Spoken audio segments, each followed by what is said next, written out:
Good morning and welcome to Missoula. Welcome to Wake Up Missoula. I'm your host Scott Ramp. It is November 22nd, and I'm here to usher you into the weekend.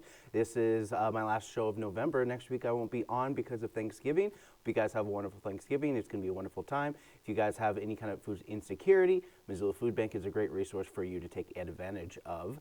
There's always a lot of great deals on turkeys, even turkey giveaways on so many different levels, even at many other grocery stores here in town. All right, we're going to jump right in since I have a lot of city council for you guys. And public hearing on the city will put $530,000 of open space bond money for the north side 5.4 acres to be used as green space for the north side neighborhood.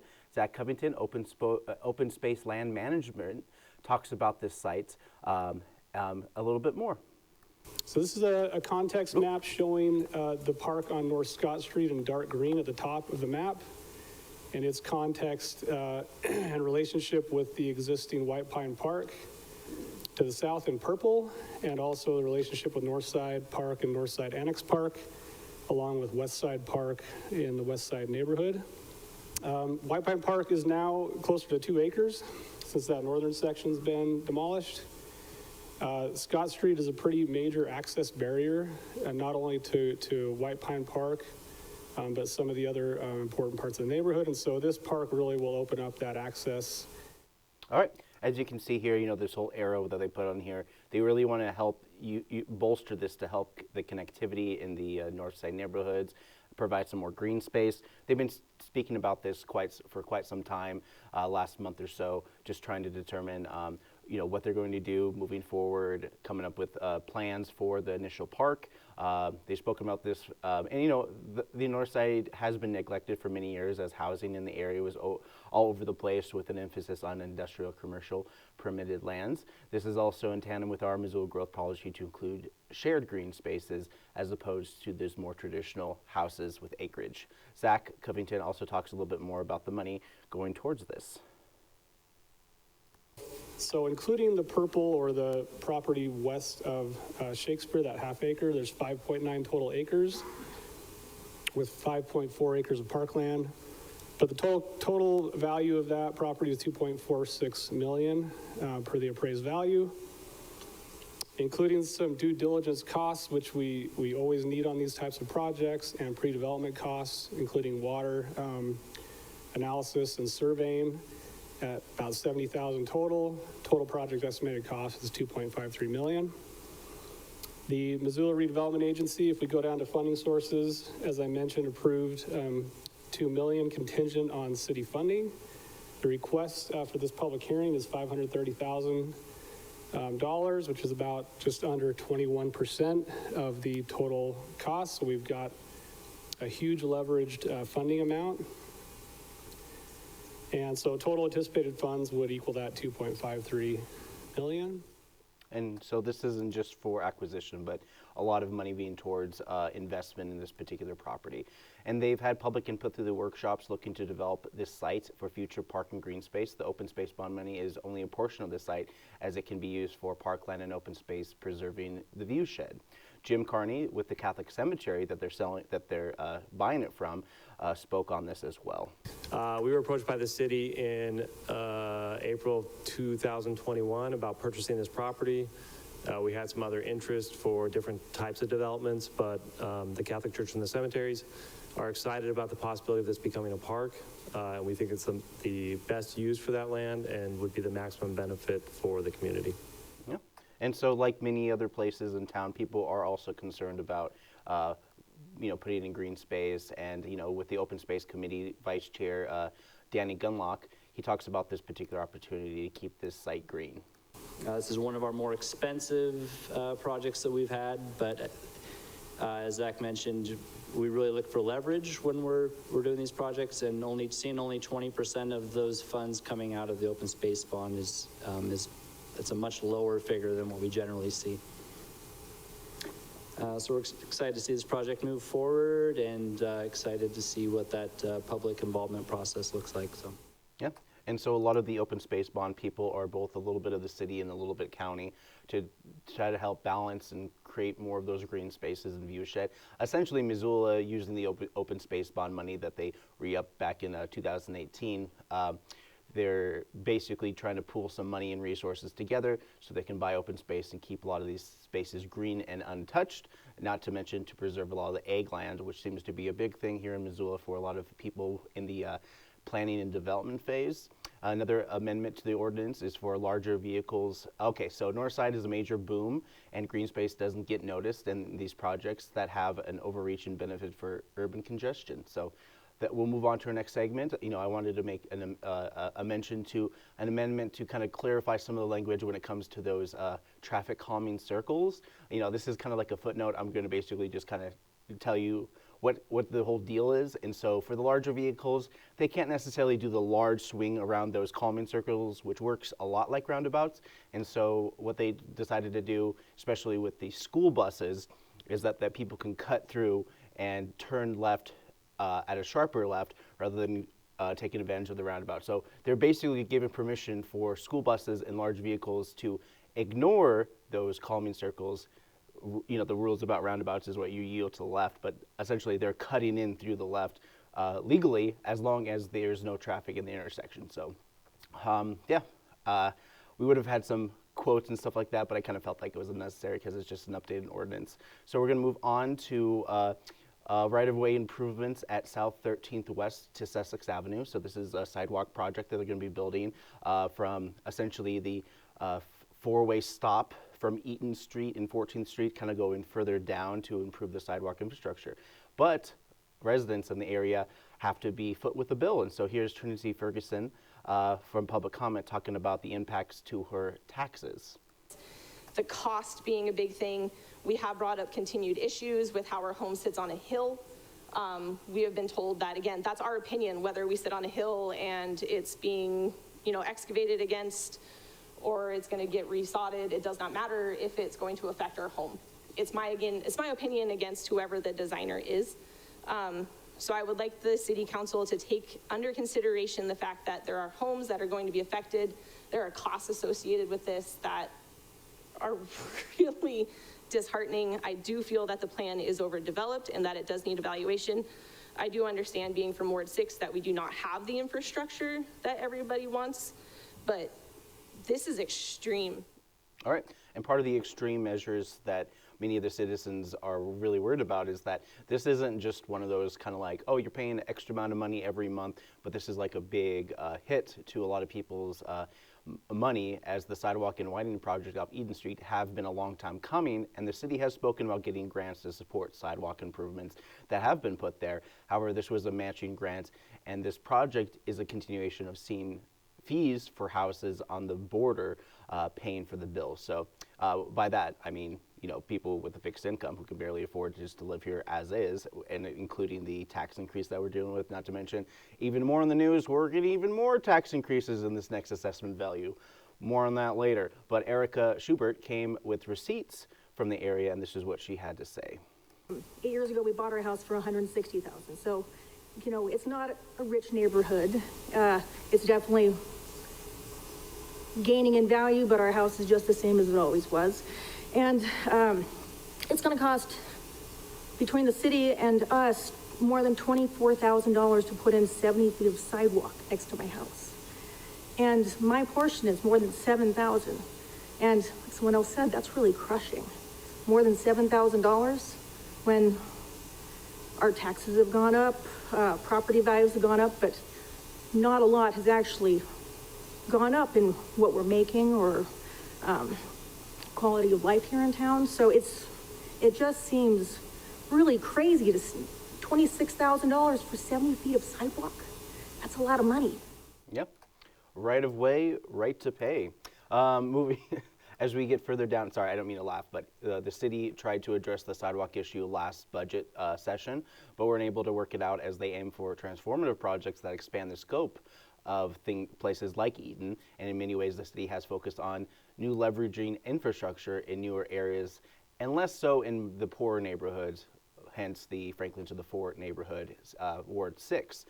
Stephanie Hayes talks about losing her yard And this is what she had to say. This will be my last quote for this topic. I do agree with the terms over-designed.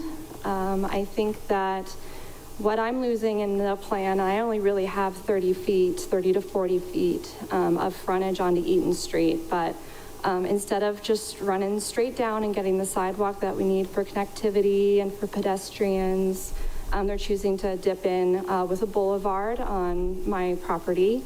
I understand I don't necessarily own that land, but I'm used to having that space, and it's my only yard. All right, and that's one of the biggest things that I definitely get from these quotes as well is the fact that the road is already narrow, like pretty narrow. It's very much like how the city of Missoula has been trying to expand Russell between 3rd Street and 14th Street with an expansion of the road to have basically 4 lanes instead of the 2 lanes that we see in that small section. It's been a long time coming for that particular thing, but at the same time, this one in particular, adding more sidewalks, is going to shrink the road a little bit more. And I live off of Eaton Street, so I drive by there quite often.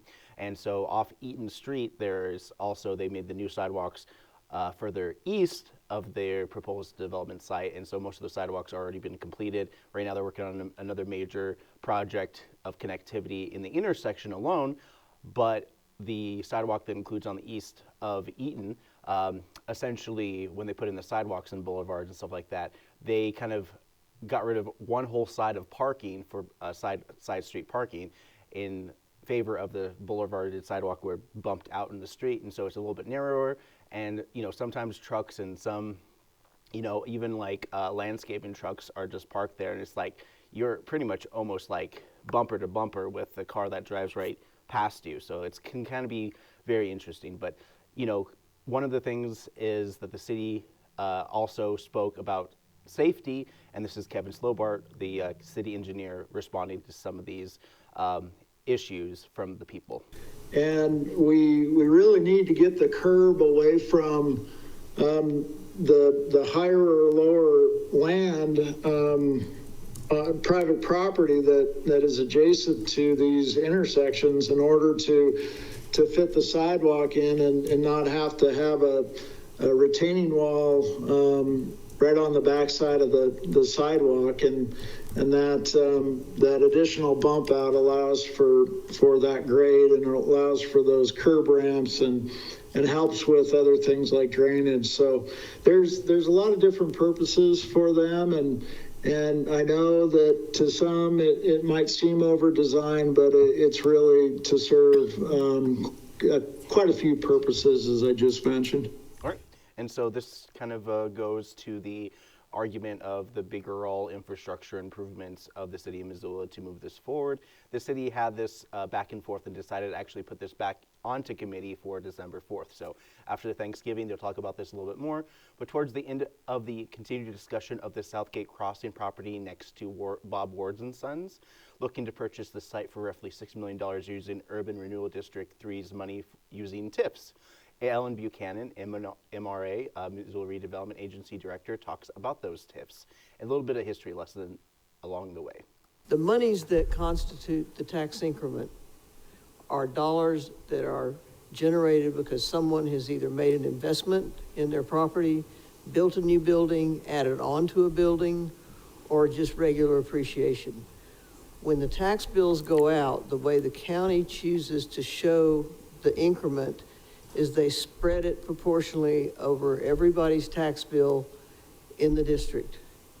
But we have demonstrated by showing a house inside an urban renewal district, and I think the example that we had was either District 2 or 3, probably 3, and another almost identical property outside of the district in the same neighborhood, and one has that increment on their tax bills, but their tax bill is the same.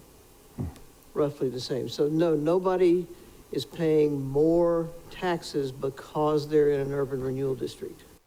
Yep, just the businesses that have moved the city to create these urban renewal districts for commercial properties.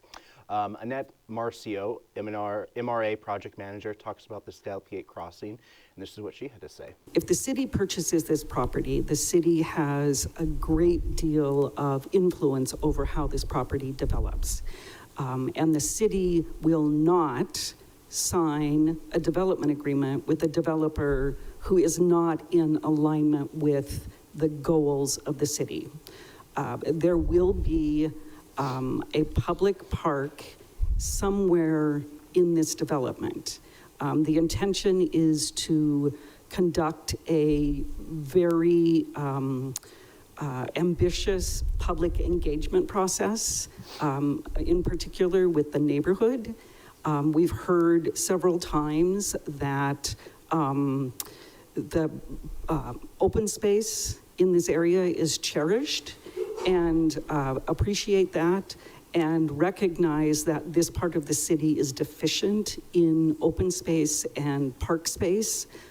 So knowing that, the city will not sign a development agreement with the developer unless a park, a public park, not a private park, a public park is included as part of the development. Okay. And so that's part of being able to purchase this property, is to be able to leverage things like parks and public space for people to use. However, Bob Campbell, City Council, spoke against this because he felt as though that private property owners should not be outbid by local governments. I learned that the property owner, the seller, backed out of this agreement in December of 2023, claiming they would instead be reopening negotiations with a previously interested party. This is important.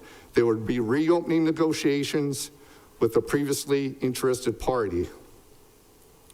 The business owner was not told who this interested party was, but given the timeline of the due diligence reports that are attached to this report, the amount of time that the city has been working to consolidate this land, the city's interest in the property, one doesn't have to be a detective to ascertain who this other interested party is. And now, as we see here tonight, the city is about to purchase all these parcels, including those involved with the attempted private business transaction, all for the discount of $15 per square foot.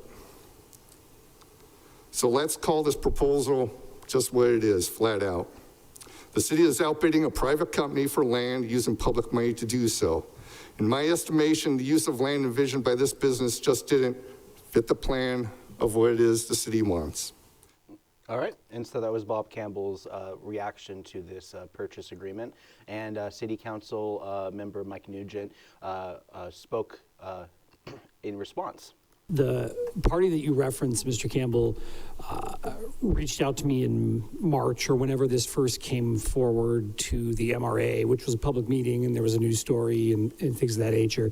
And at that time, I referred them to the Missoula Economic Partnership to discuss potentially still purchasing that part. They could still be a part of it. I know that the Missoula Economic Partnership attempted to reach out to them, and they did not return the phone calls. That same entity reached out to me again last week, and I again referred them to the Missoula Economic Partnership and gave them the phone number and called the Missoula Partnership and kind of let them know to be expecting that phone call, because contrary to everything you just said, that could potentially still be part of this. That isn't necessarily written off.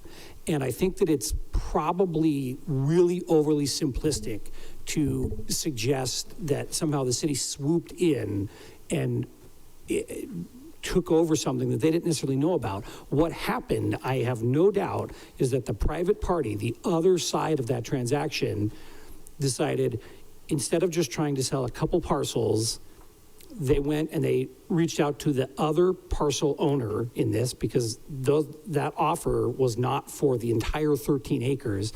And they said, this is probably the last chance to follow the master plan. And that private party did what they thought was best for the land that they owned. So if you want to advocate for private property rights, you probably got to advocate on both sides. All right, so that was Mike Nugent talking in response to Bob Campbell's claims about the city being a property owner. Mike continued to tell Bob that the city did their due diligence to make sure that this property was on the up and up when purchasing for future development. Mike mentioned that this is a rare opportunity to purchase and say what can be built there on the land rather than passing this on to the highest bidder. Mike Nugent is a realtor, and those comments, he mentioned also in his comments that they go counter to his overall best interest of building more homes in higher density.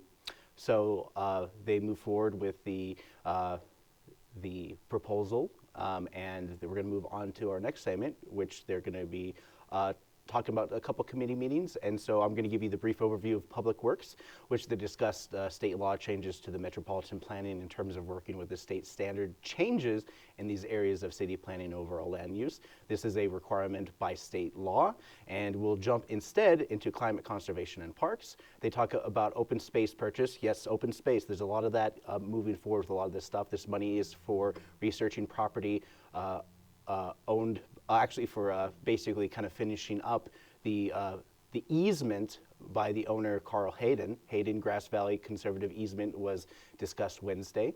They essentially want to use $26,050 of the old open space bond money from 2006 as opposed to the 2018 to re-up those bond monies.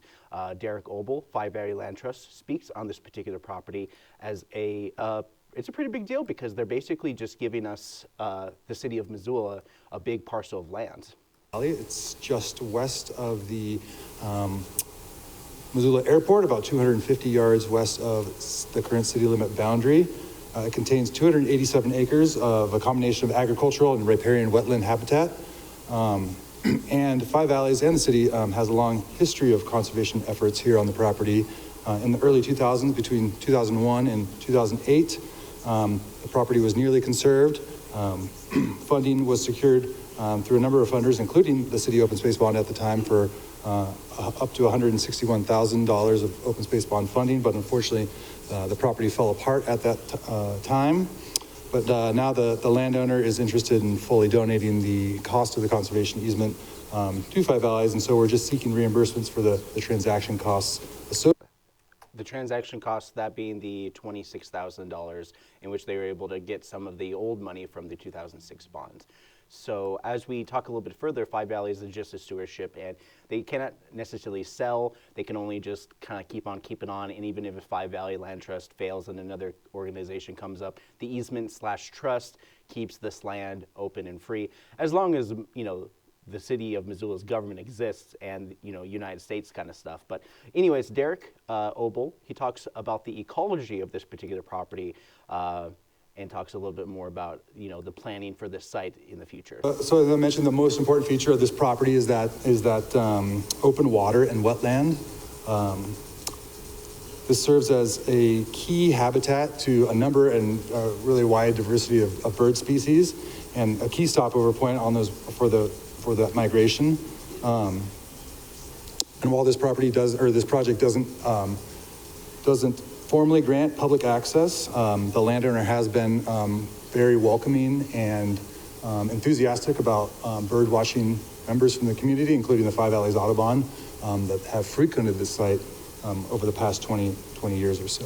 All right, so there's a lot of opportunity for this site, not so much for development, just because from what the reports have said, that there's not much, it's a wetland, and it has little need for home development and is a prime agricultural land for benefits of Missoula County in the future with no costs, but processing this request for the easement. Easements are kind of kooky, as they tend to convert land into public land for little to no long-term costs to the owners. The value of the land is $700,000, and the city will move forward on this item. As we jump in, this is actually a big deal for the city of Missoula. This last month, you know, we have that, they're talking about this, hold on, I'm going to skip my notes real quick. What is that called? It's Missoula Impact Fund, and this is a big part of the Missoula Economic Partnership, which received a $5 million donation. This is a private donation from a family here in town, and just this is, you know, informational items, just talking about some of the things. This is for the Missoula Impact Fund and Missoula Housing Impact Fund, excuse me, and Grant Kerr, the president of the Missoula Economic Partnership, spoke on housing, and this is what he had to say. Plan coming out of COVID and our comprehensive economic development strategy, and the consensus across the board in the community has been that the number one challenge for us economically, both for businesses and individuals, is really housing, and housing affordability has a lot of downstream impacts on individual families. It has impacts on our current challenges with with homeless population and houselessness, and it has impacts on the ability for our employers to attract and retain workforce. So it's been a major priority of the Missoula Economic Partnership to take on this topic, and one of the ways that we try to approach problem solving as an organization is not to be experts, not to build houses, but to identify the best partners in the community to move the needle on different issues that impact housing. All right. So Grant Kerr talks a little bit more in this particular meeting about more details of all this, and the overall efforts are going back to advancing further housing development. But this is kind of different. It is good, not sure. Rivara is still in development, and so far many affordable housing units went live last spring, which resulted in a bunch of families getting lifted out of housing insecurity. One of the bigger deals as this donation to Missoula Housing Impact Fund with a donation of the $5 million. They do hope to bring this up to about $10 million, and with these funds, Grant also talks about the public-private partnerships investing in these things like NeighborWorks, and this is what he had to say. So this gift has already been given to NeighborWorks Montana, and alongside this gift is an initial commitment of an investment, what's called a Community Redevelopment Act investment from First Security Bank. Will go into this fund to seed the fund with $8.5 million to start. And we are currently seeking additional gifts and investments from other individuals, philanthropists, foundations, and financial institutions. Our goal is to have at least verbal commitments to $10 million for the fund by the end of the year, and for the fund to be actively available for loans as early as this coming spring when it's time to break ground. All right, so there's a lot of stuff going on, a lot of things moving forward, and much like the Rivara project, they hope to continue this as a quasi lease to own properties, not to mention providing more 0% interest loans for people looking to buy their home. A lot of moving parts, and it seems through the city efforts of the last couple of years during COVID, opened the door to investments within our community. Will this be a game changer or more of the same affordable housing to propel further development? Human Resource Council did very low interest rate like this impact fund does, but with more, but this one has more local resources involved, with, including the city of Missoula, with the stewardship of NeighborWorks, which has spearheaded many projects through the trailer park land acquisition. So essentially they created the co-op for a lot of people who live in trailer parks who own their mobile home, but they don't own the land under them. And so they're working with neighborhoods to kind of make this a thing and move it forward. And part of the nice things about NeighborWorks is that they kind of broke it down for people in the trailer park systems and manufactured home neighborhoods, basically saying is that you'd pay twice as much if you kept paying the rent. But with this system in place, we have some money pooled up for these resources, and we'll help you buy the land outright through our own mortgage system that we're building. And essentially, you would pay 50% more of what you're already paying, but it would be going more towards the acquisition and purchase of your overall land with your property on top of it. So Grant talks limitations of Missoula Economic Partnership and some of the things that they are planning to do. I will acknowledge NeighborWorks Montana, I believe, has down payment assistance programs separate from this. We are not providing down payment assistance through this fund, and there's a couple of reasons why. We believe, and now I'm just speaking on behalf of MEP and kind of what we've learned, that there's some significant challenges about the scalability of that. The cost of delivering down payment assistance right now compared to the cost of down payments is really tough. It's also our understanding that there are many, many different programs out there that someone could cobble together to try to get a down payment down as low as possible. The other one is that at a time where we don't have inventory, if we are creating higher demand for housing by creating more of a down payment assistance program without creating the inventory, we're actually exacerbating the problem by creating more demand without the inventory to meet the needs. We feel like inventory has to come first to get that right. All right, and so that was the big push from the Missoula Economic Partnership in tandem with NeighborWorks to move this forward. This is kind of a big deal. This is a step in the very central to this inventory increase over immediate assistance, which many citizens, of course, they would like to solve their housing and security problems more immediately, but donations are like grants. They have a purpose, and it cannot be used sparingly. Mayor Andrea Davis gave comment to the overall positive impact of the Missoula Affordable Housing Impact Fund, and this is what she had to say. And I am so pleased to be able to be here together, to be able to announce this incredible achievement for our community. It is something that in the best of spirit of Montana and the jest that we have with our neighboring community over across a few hours away, the Gallatin Valley Fund was created by NeighborWorks Montana a few years ago. And as many of you know, I sat on the board of directors of NeighborWorks, and their fund is around $5 million. So we are already at $8.5 million, and we should feel really good about where our community is, but we have a goal to get to 10 million by the end of the year, and we can do this. And I'm really hoping that people listening and watching, and perhaps you can talk to your colleagues, for us to get to 10 million would be just an absolute wonderful achievement. And of course, we want our colleagues in Bozeman to be able to do the same. All right, so that was, yeah, there's a lot of moving parts, a lot of forward-moving things included into creating more affordability housing and just improving that overall infrastructure of affordability. This will allow for the city to purchase lands for the purpose of affordable housing to combat lack in simple building homes isn't enough since, fun fact, Habitat for Humanity builds affordable homes for the first family, but it goes back into market rate as soon as the occupier sells. This could also alter the game a bit for the city, has a lease to own land after paying off the house. However, Rivara hasn't been fully initialized since they're in the process of building. Overall, the city wants to create a public-private partnership, 3 Ps, have the natural affordability housing. That was the key word, is naturally affordable. But much like a co-op with the trailer parks, this will work towards lower interest rated affordable housing loans, with the city staying close by to keep it affordable. As the Housing Impact Fund matures, it will be overseen by an advisory committee that will include fund investors and representatives from both city and county governments. Up next, we have a fun video for you guys from our own sister channel, Songs from the Mountains and Valleys. This is CC Elizabeth playing a little song from our music produced here in our studio. Feel you in the slow pour of honey. I hear you in the quiet heat dissolving. I feel you in golden hour when the moon touches down, and then soft on the dark open earth. The sun is red, and it makes you into a shadow on the twisted spine of a tree. Neither of us know.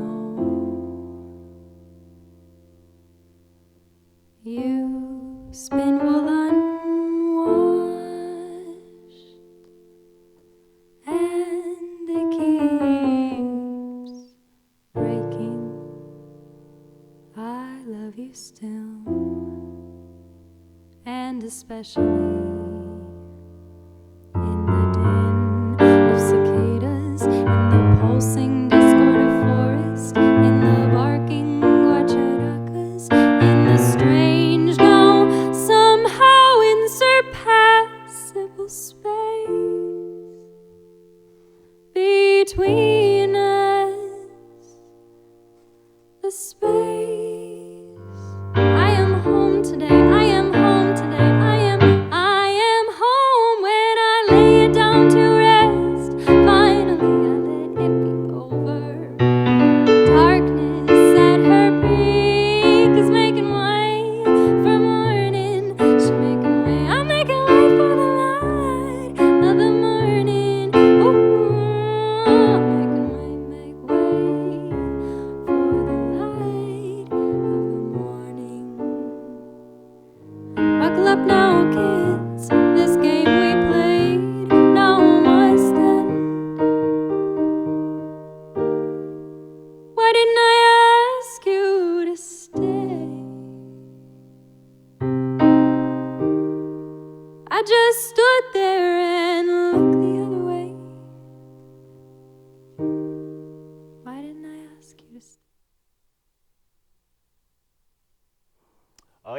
can check out all those from the YouTube channel Songs from the Mountains and Valleys. It's our sister channel through Missoula Community Access Television. So yeah, check that out. It's some great stuff coming out of there, but we're going to jump right into some,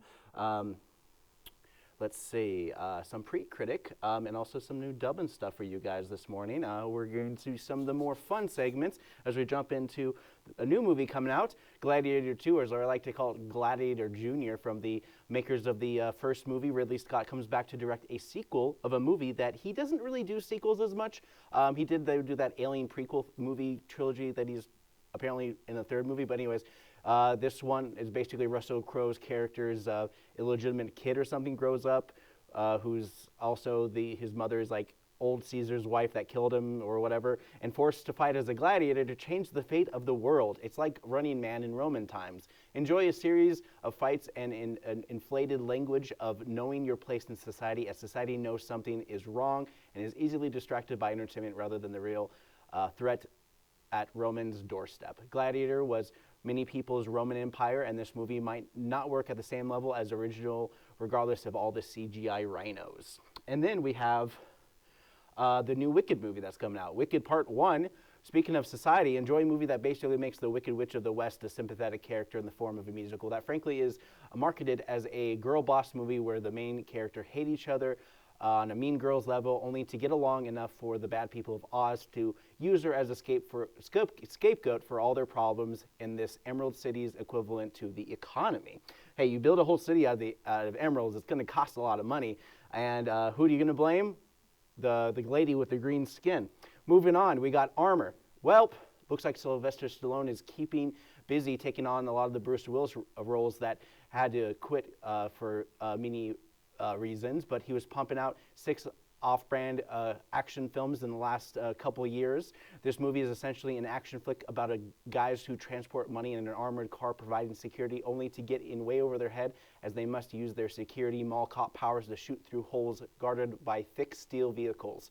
I wonder who's going to win, the giant metal box that is bulletproof or the people trying to rob it. All right, up next we have a new dubbing stuff from, yes, another French movie that I took from the public domain website, archive.org, from the 1978 movie Le Bronze. Please excuse me while I die.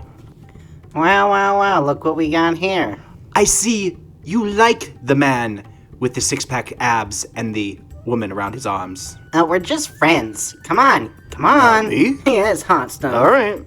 Excuse me for a second. I gotta go powder my nose. Well, look who it is. I haven't seen you in over 10 minutes. You promised to go deep sea diving with me today. Well, that's not quite the deep I was talking about. When you're done fooling around with whatever her face is, you can have some real fun hanging out with, me and playing parcheesies and all sorts of fun things that couples do. Oh, really? Like, we're not gonna do anything. What do you mean? It is what it is. Well, isn't that quite the convenient excuse? Okay, tell me what you really want. You know, that thing you like? Call my parents and pretend I've been kidnapped? Yeah. I'll be right back. Why do you encourage his worst impulses? Wouldn't you be better off with a man with a, Van Dyke? I heard they're coming back in fashion. No thanks, I'm Christian. Yes, but you are on vacation. Don't you want to, hang out and have some fun? Hey, Bethany, I gotta take a poop. I gotta get out of here. It's a big poop. It might take a while. You understand, right? Oh, really? You pranking your parents again? Listen, you don't know my backstory. It's been a long time coming, and they deserve it. They told me that I could be anything when I grew up. Now look at me now. 6 packs and no money. And what do you got? A nice flowered dress, by the way. But regardless, if you love me, you'll let me do this. I just want some money from my family, and it just takes a quick little prank call, if that's okay with you. I guess that's okay. Come on, we'll have some money. Keep the pool noodles warm. All right, I got the perfect plan. All right, come on. Come on now. And Ricardo is alone with his thoughts again.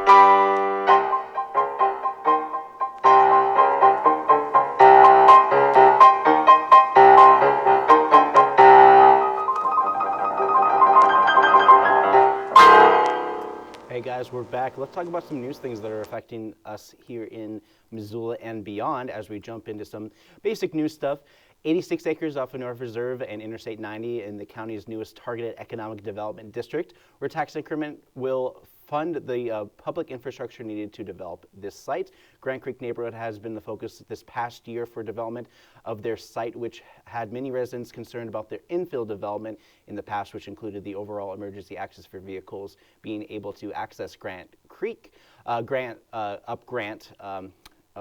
Creek, my bad. With a sudden increase in population, traffic tends to be the common denominator of complaints from the new neighborhood that are being built in existing neighborhoods, to which the fire department and police came down to city council meetings to basically say that services would not be interrupted by the increase of people moving into this area. The Missoula Current reported, like an urban renewal district in the city, the Targeted Economic Development District, otherwise known as TED, caps the existing taxes generated from a parcel and collects any future tax increment to pay for the cost of infrastructure.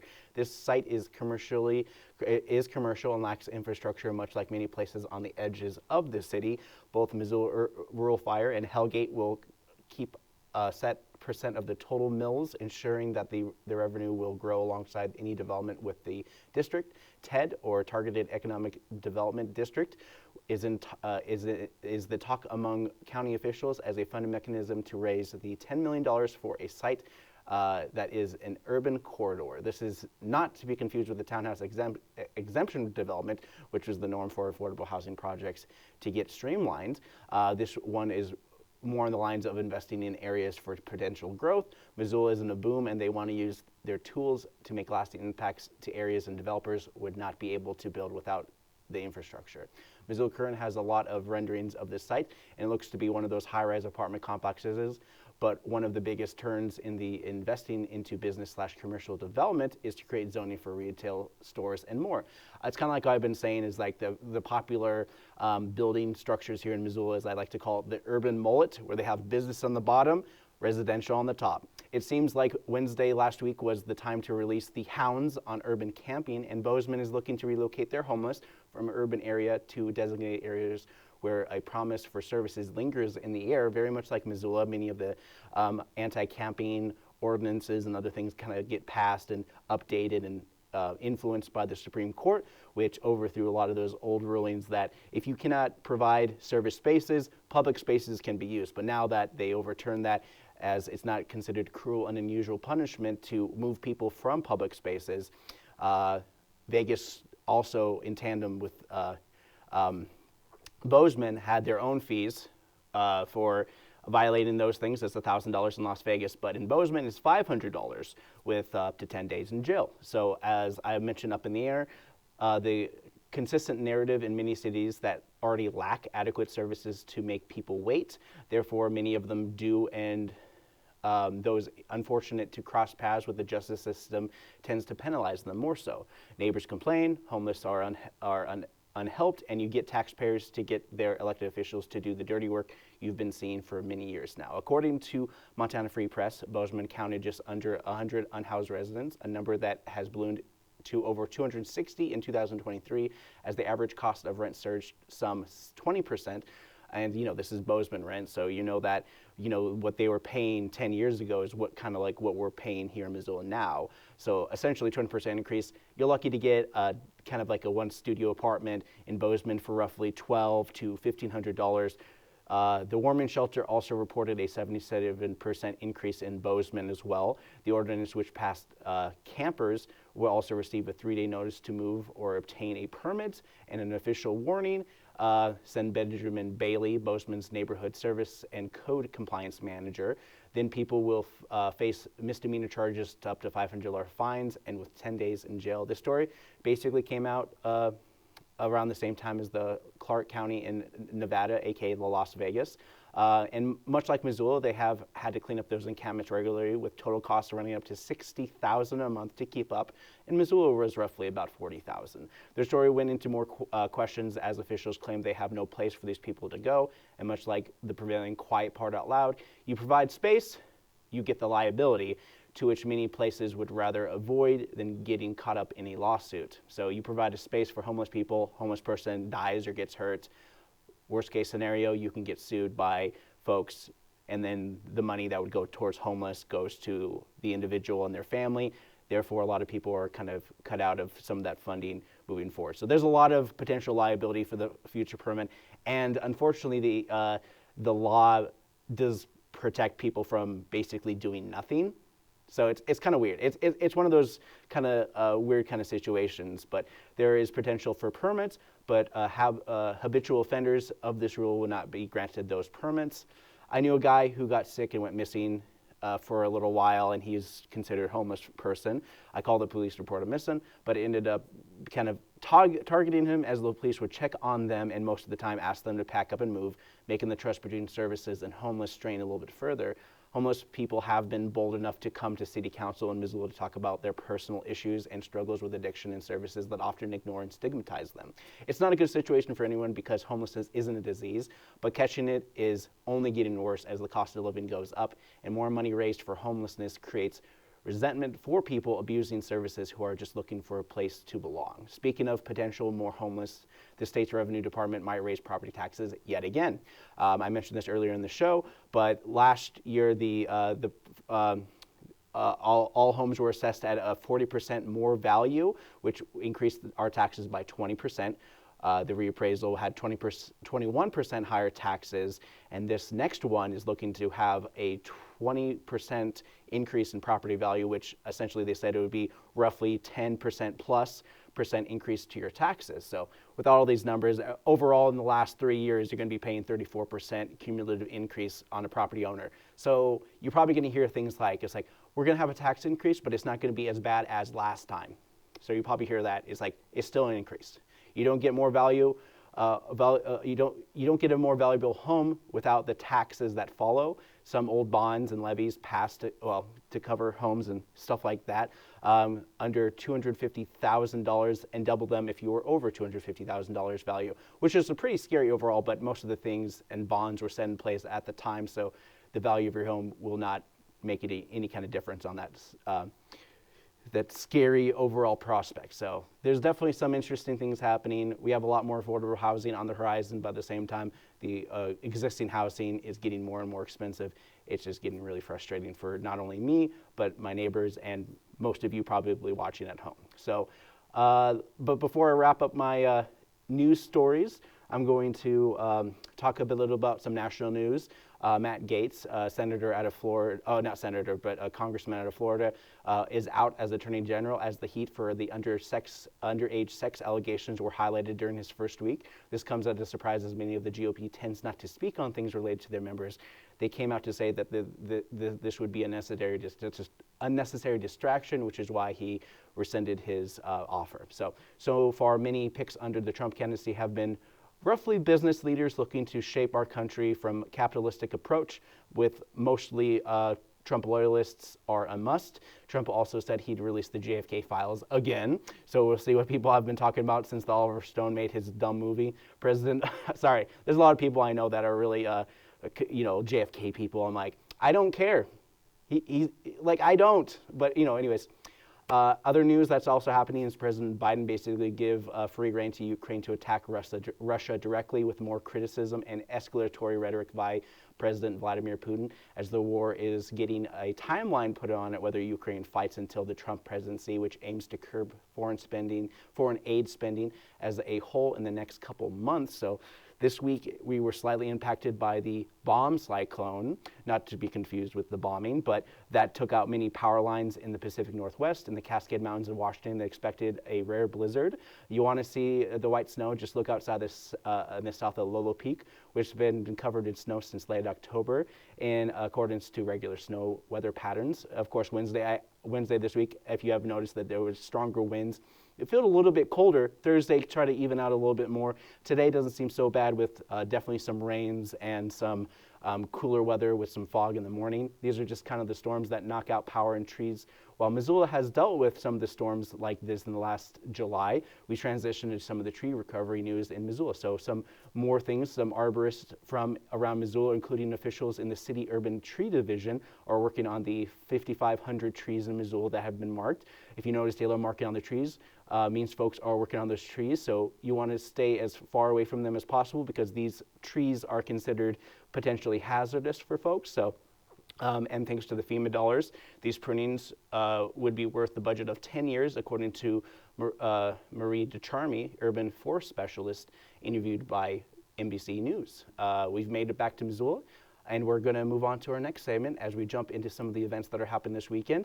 The Can the Cats food drive is going on this weekend, and I want you to know that sometime next week, November 22nd at noon in Bozeman, Montana, expensive tickets in one of the most expensive communities in Montana will be hosting the Grizz Cat game in Bozeman.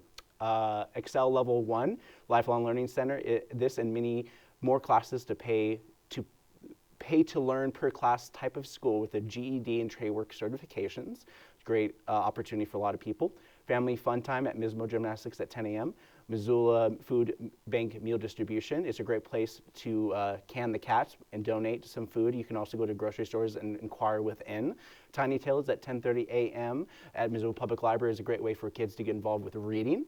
We also have a preschool playtime at the Roots Ecker Sports Center.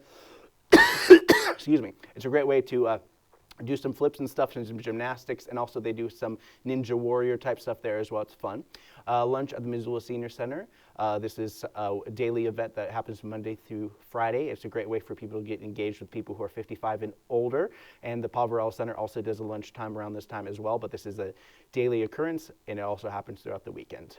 Yarns and Watercolor on the 4th floor of the Missoula Public Library every Friday on the 4th floor. All Abilities Art Club at BASE, which is a Americans with Disabilities looking to get involved with art and work and connect with other people in their situation. So hands-on science, color, situation. Forget I said that. Anyways, hands-on science, colors, spectrum on the 2nd floor is going to be emphasizing a special activity on colors, prisms, and more. Also on the 2nd floor, Lego Club happens every Friday at 2:30 p.m. Great way for kids just to play Legos. Also, around 3:30 p.m. on the 2nd floor, Young Adults Writers Group is a great way for young adult perspectives to become future writers. Happy hour at the Carousel for Missoula. This is a great way for people to buy one, get one free ride ticket from 3:30 to 5:30 at the Carousel. Excuse me. It's getting, talking too much. My throat is drying up. Exhibit opening, the Salmon Fly Project, the Missoula Natural History Center is excited to invite you to the opening of the latest exhibit. The Salmon Fly Project is a Missoula-based conservation organization founded by Dr. Jackson Burrell and James Frakes. Their mission is to conserve aquatic insects for future generations through research, monitoring, and education. Wild Game Butchering Workshop, Home Resource Community Workroom. So whether you're a hunter or just someone taking advantage of Montana's law allowing roadkill harvest, this workshop will give you the basics on how to cut up your quarry. The workshop will be led by Heather Graham, who has been butchering her whole life and previously worked at a local butcher shop. This is at 5:30 at Home Resource Community Room.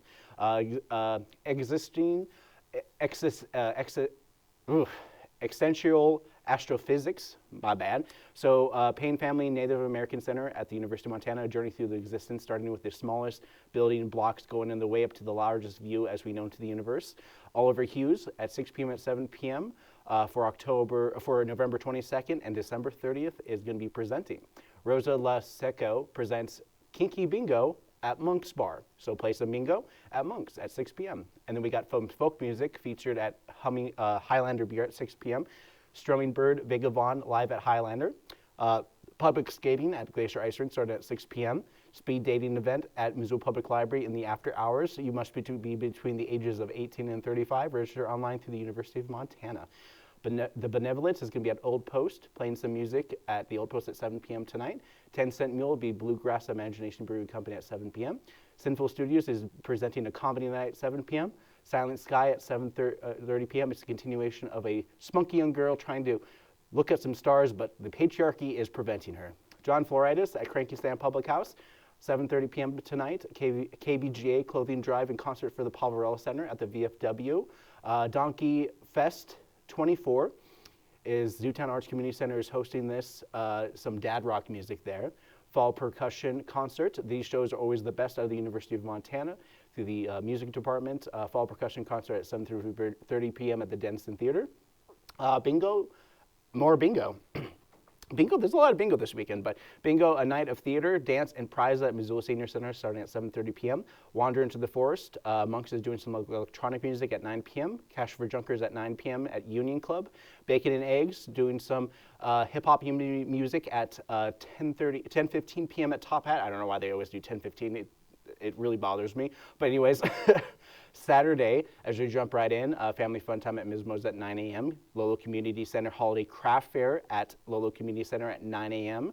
on Saturday. International Survivors of Suicide Loss Day at Stockman Bank. November 23rd is International Survivors of Suicide Loss Day. This is an event in which survivors of suicide loss come together to find connection, understanding, and hope through their shared experience. Maker's Space walk-in hours at the Missoula Public Library at 10 a.m. on Saturday. Film acting workshop here on the 3rd floor at the Missoula Public Library starting at 10 a.m. to about noon. There's Public Library. They're hosting a free film acting workshop. Story time at 10:30 a.m. At the Public Library on the 2nd floor. Another great opportunity for kids to learn to read and their caregivers to help support them. Saturday, kids activity, Moths and Butterflies. Montana Natural History Center is doing a kids activity at 10:30 on Saturday. Fix It Clinic, Home Resource Community Room. Fix It Clinic is a great way for people to bring their random stuff into Home Resource, appliances, small items, everything and more to basically teach you how to fix things for yourself at 11 a.m. on Saturday. Maker's Space is also doing a Fix It Clinic. It does mostly sewing, but with some cool stuff here as well at 11 a.m. MCAT Saturday drop-ins every Saturday at 1 p.m. is a great way for kids to learn some stop animation and learn to edit. Bingo, a night of theater and dance. Like I said, more bingo at the Missoula Senior Center basically all week long in the afternoon and at night. Holiday Hullabaloo. It is the second annual Hullabaloo at the Missoula Public Library. This is from 3 to 5 p.m. here on the 4th floor on Saturday. Montgomery Distillery Single Malt Whiskey Release Party at 5 p.m. at Montgomery Distillery. Saturday at 5. Overwhelmed with Clutter, a class to help. This is a 6 p.m. virtual class, and you can register online at themissoulaevents.net. Rosie LaSeco presents Kinky Bingo at the Monk's Bar, so more bingo this weekend. Way Down North is going to be playing some folk music at Imagination Brewing Company at 7 p.m. Give It To 'Em, Florabella at Free Cycles is going to be performing at 7 p.m. at Free Cycles. Solitary Karaoke at Westside Lanes at 9 p.m. on Saturday. Latin Nights, International Music and Dance at Eagles Lodge at 9 p.m. on Saturday. Bo Akimbo is going to be playing some Union Club music. DJ Chris Moon every Saturday at the Ballard at 10 p.m. And as we jump into Sunday, the Get Lit program at the Missoula Public Library, ongoing series to help with pain-related services and health literacy at 1 p.m. Slip transfer on clay with Keeley Center. Workroom Montana is at 3205 South Russell. This is an art class. Public skating at Missoula Glacier Ice Rink at 2 p.m. It's at the Missoula Fairgrounds. Odd Pitch Pinball Tournament, Tremper Center, Odd Pitch Brewing Company. Jamie Lizzo at the Wilma is going to be playing some music there. Oh, actually, Jamie Lizzo is a stand-up comedian who's going to be performing at the Wilma Sunday at 6 p.m. And then we got Sunday Night Jazz, Heavy Horse featuring Jesse Phillips and John Wicks. Not the killer, not the shooter, not the imaginary character that just popped in my head randomly because my brain is full of movies. Drawforks Brewing Company at Sunday at 6 p.m. Dreams of Winterese is going to be inspired by Schubert. Classical music at Zach at 7:30 p.m. on Sunday. Very funny weekend comedy mic at the VFW as always on Sunday at 8 p.m. And then karaoke at Sunrise Saloon at 8:30 p.m. on Sunday. Therefore, we are done with the show, and I've gone through my whole entire script. I'm always worried about not being able to get through it, and I have a little bit of time. There's not much going on here as well, but as soon as Thanksgiving is over, MCAT will be closed on Sundays and Mondays through December. MCAT also has just recently launched our Winter Days Camp, which is happening from January 1st to the 3rd. So January 1st, the library will be closed, but will be open for our own little kid camp. And we'll get run of the library, make some movies, and have some fun times. This is a camp for kids aged 8 to 14. I'll have a promo for you guys by my next show, and this is a great opportunity for kids to learn movie making, editing, teamwork, and some great fun along the way. We have a bunch of videos online that you guys can check out from our summer camps. But without further ado, I want to thank you guys for joining me and for Wake Up Missoula. I'm Scott Ramp. I hope you guys have a wonderful weekend.